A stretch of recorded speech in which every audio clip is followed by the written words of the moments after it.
ओम गुरुर्ब्रह्मा गुरुर्विष्णु गुरुरेव महेश्वरः गुरु साक्षात् परब्रह्म तस्मै श्री गुरुवे नमः। अखण्डमण्डलाकारं व्याप्तं येन चराचरं तत्पदं दर्शितं येन तस्मै श्री गुरुवे नमः। ओम श्री गुरुवे नमः।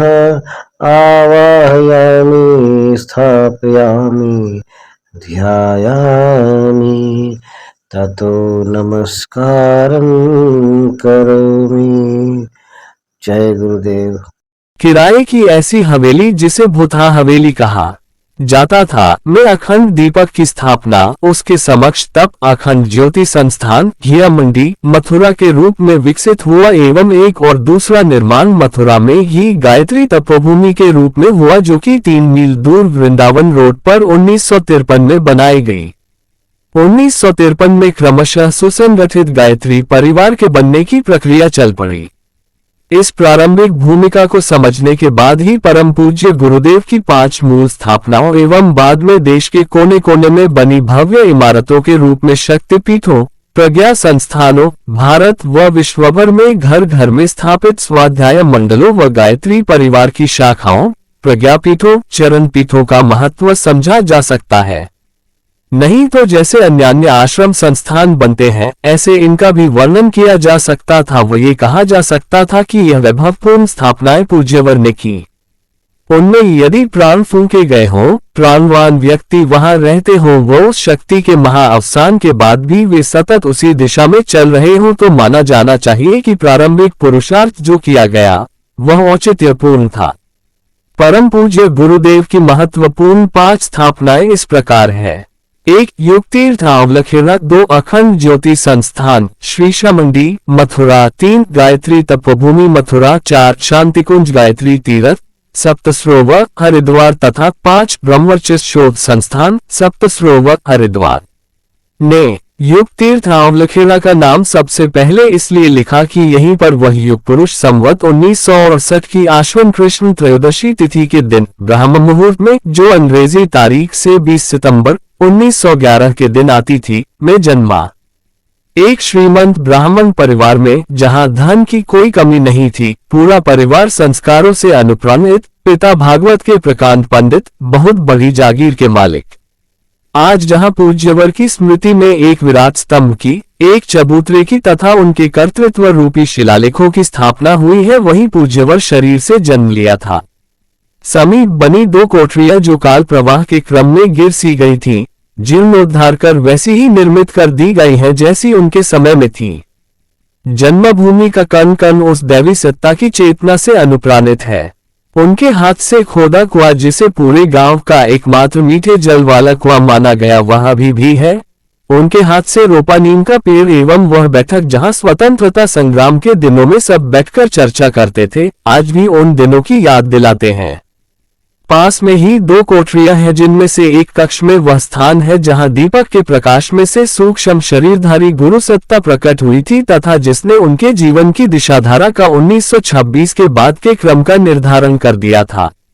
ये सब देखकर मस्तिष्क पटल पर वह दृश्य उभर आता था जिसे गुरु सत्ता ने कभी देखा था व जो गायत्री परिवार की स्थापना का मूल आधार बना। आवलखेड़ा में ही उनकी माताजी की स्मृति में स्थापित माता दानकुंवरी इंटर कॉलेज है, जो उनके द्वारा दान दी गई जमीन में प्रदत्त धनराशि द्वारा विनिर्मित है।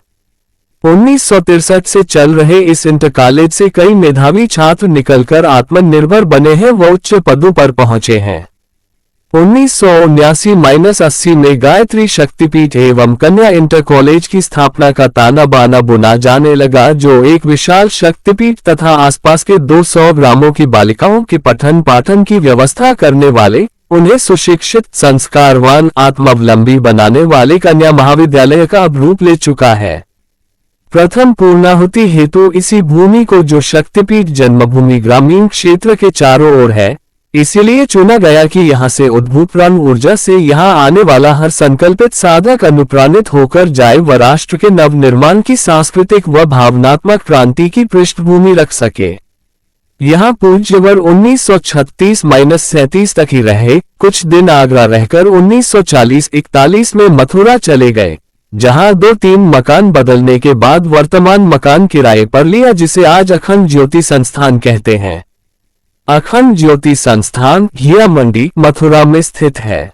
परम पूज्य गुरुदेव सीमित साधनों में अपने अखंड दीपक के साथ यहीं रहने लगे एवं यहीं से क्रमशः आत्मीयता विस्तार की जन जन तक अपने क्रांतिकारी चिंतन के विस्तार की प्रक्रिया अखंड ज्योति पत्रिका, जो आगरा से ही आरंभ कर दी गई थी, कि गायत्री चर्चा स्तंभ व अन्य लेखों की पंक्तियों के माध्यम से संपन्न होने लगी। व्यक्तिगत पत्रों द्वारा उनके अंतःस्थल को स्पर्श कर एक महान स्थापना का बीजारोपण होने लगा। यहीं पर अगणित दुखी तनावग्रसित व्यक्तियों ने आकर उनके स्पर्श से नए प्राण पाए तथा उनके व परम वंदनीय माताजी के हाथों से भोजन प्रसाद पाकर उनके अपने होते चले गए। हाथ से बने कागज पर छोटी ट्रेडल मशीनों द्वारा यहीं पर अखंड ज्योति पत्रिका छापी जाती थी व छोटी छोटी किताबों द्वारा लागत मूल्य पर उसे निकालने योग्य खर्च निकलता था। बगल की एक छोटी सी कोठरी में जहां अखंड दीपक जलता था, आज पूजाघर विनिर्मित है। पूरी बिल्डिंग को खरीदकर उनके सुपुत्र ने एक नया आकार व मजबूत आधार दे दिया है, किंतु ये कोठरी अंदर से वैसी ही रखी गई है जैसी पूज्यवर के समय में 1942-43 में रही होगी। तब से लेकर आगामी 30 वर्ष का साधना काल लेखन काल पूज्यवर का इसी घिया मंडी के भवन में छोटी छोटी 2 कोठरियों में गहन तपश्चर्या के साथ बीता। तपोभूमि निर्माण की पृष्ठभूमि यही बनी। 1958 में सहस्र कुंडी यज्ञ की आधारशिला यही रखी गई, यही सारी योजना बनी एवं विधिवत गायत्री परिवार बनता चला गया। रोज आने वाले पत्रों को स्वयं परम वंदनीय माताजी पढ़ती जाती एवं पूज्यवर इतनी ही देर में जवाब लिखते जाते। यही सूत्र संबंधों के सुदृढ़ बनने का आधार बना। हर परिजन को 3 दिन में जवाब मिल जाता, शंका समाधान होता चला जाता एवं देखते देखते एक विराट गायत्री परिवार बनता चला गया। गायत्री महाविज्ञान के 3 खंड युग निर्माण परक साहित्य आर्ष ग्रंथों के भाष्य को अंतिम आकार देने का कार्य यही संपन्न हुआ। जन सम्मेलनों, छोटे बड़े यज्ञों एवं 1008 कुंडी 5 विराट यज्ञों में पूज्यवर यहीं से गए एवं विदाई सम्मेलन की रूपरेखा बनाकर स्थायी रूप से इस घर से 1971 की 20 जून को विदा लेकर चले गए। इस संस्थान के कण कण में जहां आज 10 लाख से अधिक संख्या में हिंदी सहित सभी भाषाओं में अखंड ज्योति पत्रिका के प्रकाशन, विस्तार, डिस्पैच आदि का एक विराट तंत्र स्थापित है, परम पूज्य गुरुदेव की चेतना संव्याप्त अनुभव की जा सकती है। भले ही बहिरंग का कलेवर बदल गया हो, अंदर प्रवेश करते ही परम पूज्य गुरुदेव व परम वंदनीय माताजी की सतत विद्यमान प्राणचेतना के स्पंदन वहां विद्यमान है, ये प्रत्यक्षतः देखा जा सकता है। गायत्री तपोभूमि मथुरा को परम पूज्य गुरुदेव की 24 महापुरुष चरणों की पूर्णाहुति पर की गई स्थापना माना जा सकता है, जिसे विनिर्मित ही गायत्री परिवार रूपी संगठन के विस्तार के लिए किया गया था। इसकी स्थापना से पूर्व 2400 तीर्थों के जल व रज को संग्रहित करके यहाँ उनका पूजन किया गया। एक छोटी किंतु भव्य यज्ञशाला में अखंड अग्नि स्थापित की गई तथा एक गायत्री महाशक्ति का मंदिर विनिर्मित किया गया। 2400 करोड़ गायत्री मंत्रों का लेखन जो श्रद्धापूर्वक नैष्ठिक साधकों द्वारा किया गया था, यहाँ पर संरक्षित कर रखा गया है। गुरुदेव की साधना स्थली व प्रातःकाल की लेखनी की साधना की कोठरी यदि अखंड ज्योति संस्थान में थी तो उनकी जन जन से मिलने, साधनाओं द्वारा मार्गदर्शन देने की कर्मभूमि गायत्री तपोभूमि थी। यहीं पर 108 कुंडी गायत्री महायज्ञ में 1953 में पहली बार पूज्यवर ने साधकों को मंत्र दीक्षा दी। यहीं पर 1956 में नरमेध यज्ञ तथा 1958 में विराट सहस्रकुंडी यज्ञायोजन संपन्न हुए। श्रेष्ठ नररत्नों का चयन कर गायत्री परिवार को विनिर्मित करने का कार्य यही व्यक्तिगत मार्गदर्शन द्वारा संपन्न हुआ। हिमालय प्रवास से लौटकर पूज्य आचार्य श्री ने युग निर्माण योजना के शतसूत्री कार्यक्रम एवं सत्संकल्प की तथा युग निर्माण विद्यालय के एक स्वावलंबन प्रधान शिक्षा देने वाले तंत्र के आरंभ होने की घोषणा की। यह विधिवत 1964 से आरंभ किया गया एवं अभी भी सफलतापूर्वक चल रहा है। जिस कक्ष में परम पूज्य गुरुदेव सभी से मिला करते थे, अभी भी यहाँ देखा जा सकता है। भव्य निर्माण परम पूज्य गुरुदेव की 1971 की विदाई के बाद यहाँ हो गया है, किंतु कण कण में उनकी प्राणचेतना का दर्शन किया जा सकता है। विराट प्रज्ञांगा युग निर्माण विद्यालय साहित्य की छपाई हेतु बड़ी बड़ी ऑफसेट मशीनें तथा युग निर्माण साहित्य जो पूज्यवर ने जीवन भर लिखा, उसका वितरण विस्तार तंत्र यहाँ पर देखा जा सकता है। 2. शांति कुंज हरिद्वार ऋषि परंपरा के बीजारोपण केंद्र के रूप में 1971 में स्थापित किया गया था, जब परम पूज्य गुरुदेव मथुरा स्थायी रूप से छोड़कर परम वंदनीय माताजी को अखंड ज्योति दीपक की रखवाली हेतु यहाँ छोड़कर हिमालय में चले गए। गुरु सत्ता के निर्देश पर वे पुनः 1 वर्ष बाद लौटे व तब शांतिकुंज को उनने एक बड़ा विराट रूप देने, सभी ऋषिगणों की मूलभूत स्थापनाओं को यहाँ साकार बनाने का निश्चय किया।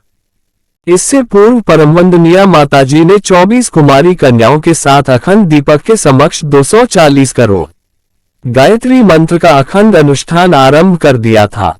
पूज्यवर ने प्राण प्रत्यावर्तन सत्र, जीवन साधना सत्र, वानप्रस्थ सत्र आदि के माध्यम से विभिन्न क्षेत्रों में सक्रिय कार्य करने वाले कार्यकर्ता यहीं गए। ये सत्र श्रृंखला कल्प साधना, संजीवनी साधना सत्रों के रूप में तब से ही 9 दिवसीय सत्रों व 1 माह के युग शिल्पी प्रशिक्षण सत्रों के रूप में चल रही है। अभी भी अनवरत उसमें आने वालों का तांता लगा रहता है। पहले से ही सब अपनी बुकिंग इसमें करा लेते हैं। शांति कुंज को गायत्री तीर्थ का रूप देकर सप्तऋषियों की मूर्तियों की स्थापना 1978-79 में की गई। एक देवात्मा हिमालय विनिर्मित किया गया एवं यहाँ सभी संस्कारों को संपन्न करते रहने का क्रम बन गया जो सतत चल रहा है। नित्य यहाँ दीक्षा, पुंसवन, नामकरण, विद्यारंभ, यज्ञोपवीत, विवाह, श्राद्ध, तर्पण आदि संस्कार संपन्न होते हैं।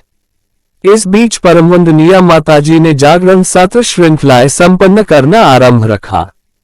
देव कन्याओं को प्रशिक्षित कर पूरे भारत में जीप टोलियों में भेजा गया। इनके माध्यम से 3 वर्ष तक भारत के कोने कोने में तुमुलनाद होता रहा। शांति कुंज का गायत्री नगर जो आज एक विराट स्थापना के रूप में, एक अकेडमी के रूप में नजर आता है व जिसमें एक बार में एक साथ 10,000 व्यक्ति एक साथ ठहर सकते हैं, 1981-82 में बनना आरंभ हुआ। विलक्षण दुर्लभ जड़ी बूटियों के पौधे यहाँ लगाए गए तथा प्रखर प्रज्ञा सजल श्रद्धा रूपी तीर्थस्थली का पूज्यवर ने अपने सामने निर्माण कराया। यही उनके निर्देशानुसार उनके शरीर छोड़ने पर दोनों सत्ताओं को अग्नि समर्पित की जानी थी। स्वावलंबन विद्यालय से लेकर एक विशाल चौके का निर्माण एवं गायत्री विद्यापीठ से लेकर भारत के सभी सरकारी विभागों के प्रशिक्षण के तंत्र की स्थापना यहाँ पर की गई है। एवं यह एक जीता जागता तीर्थ अब बन गया है, जहाँ पर उज्जवल भविष्य की पूर्व झलक देखी जा सकती है। कंप्यूटरों से सज्जित विशाल कार्यालय से लेकर पत्राचार विद्यालय जहां नित्य हजारों पत्रों के द्वारा पूरे तंत्र का मार्गदर्शन किया जाता है, यहाँ की विशेषता है। ब्रह्मवर्चस्व शोध संस्थान परम पूज्य गुरुदेव की अभिनव 5वीं स्थापना है, जहां पर विज्ञान और अध्यात्म के समन्वय का अभिनव शोध कार्य चल रहा है। इसे 1971 की गायत्री जयंती पर आरंभ किया गया था। वर्तमान शांतिकुंज गायत्री तीर्थ से आधा किलोमीटर दूरी पर गंगा तट पर स्थित यह संस्थान अपनी आकर्षक बनावट के कारण सहज ही सबके मनों को मोहकर आमंत्रित करता रहता है।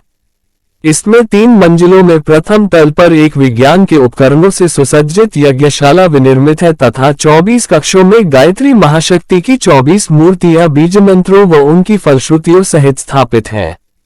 द्वितीय तल पर एक वैज्ञानिक प्रयोगशाला है जहां ऐसे उपकरण स्थापित हैं जो ये जांच पड़ताल करते हैं कि साधना से पूर्व व पश्चात, यज्ञादि मंत्रोच्चारण के पूर्व व पश्चात क्या क्या परिवर्तन शरीर मन की गतिविधियों व रक्त आदि संघटकों में देखने में आए। इनके आधार पर साधकों को साधना संबंधी परामर्श दिया जाता है। यहाँ पर वनौषधियों का विश्लेषण भी किया जाता है तथा यज्ञ ऊर्जा मंत्र शक्ति का क्या प्रभाव साधक की मस्तिष्कीय तरंगों, जैव विद्युत आदि पर पड़ा, ये देखा जाता है। विभिन्न प्रकार के मनोवैज्ञानिक परीक्षण भी यहाँ किए जाते हैं। तृतीय तल पर एक विशाल ग्रंथागार स्थापित है जहां विश्वभर के शोध प्रबंध वैज्ञानिक अध्यात्मवाद पर एकत्रित किए गए हैं। यहाँ प्रायः 45,000 से अधिक ग्रंथ हैं, जिनमें कई पुरातन पांडुलिपियां हैं। यह अपने आप में एक अनूठा संकलन है जो और कहीं एक साथ देखने में नहीं मिलता। परम पूज्य गुरुदेव की उपरोक्त 5 स्थापनाएं किसी को भी ये परिचय दे सकती है कि किस विलक्षण दृष्टास्तर की वह महासत्ता थी जो हम सबके बीच अपना लीली संदोह रचकर चली गई। प्रत्यक्ष तो ये केंद्रीय 5 स्थापनाएं नजर आती हैं, किंतु 4,800 से अधिक अपने भवनों वाले प्रज्ञा संस्थान, 40,000 से अधिक प्रज्ञा मंडल व स्वाध्याय मंडल तथा अगणित गायत्री परिवार की शाखाएं यदि इनमें मिलाई जाए तो इनका मूल्य राशि में आंका नहीं जा सकता। यही वह सब है जो उस महापुरुष को एक अवतारी स्तर की सत्ता के रूप में प्रतिष्ठापित करता है व जिसके कर्तृत्व पर श्रद्धान्वित होने का मन करता है।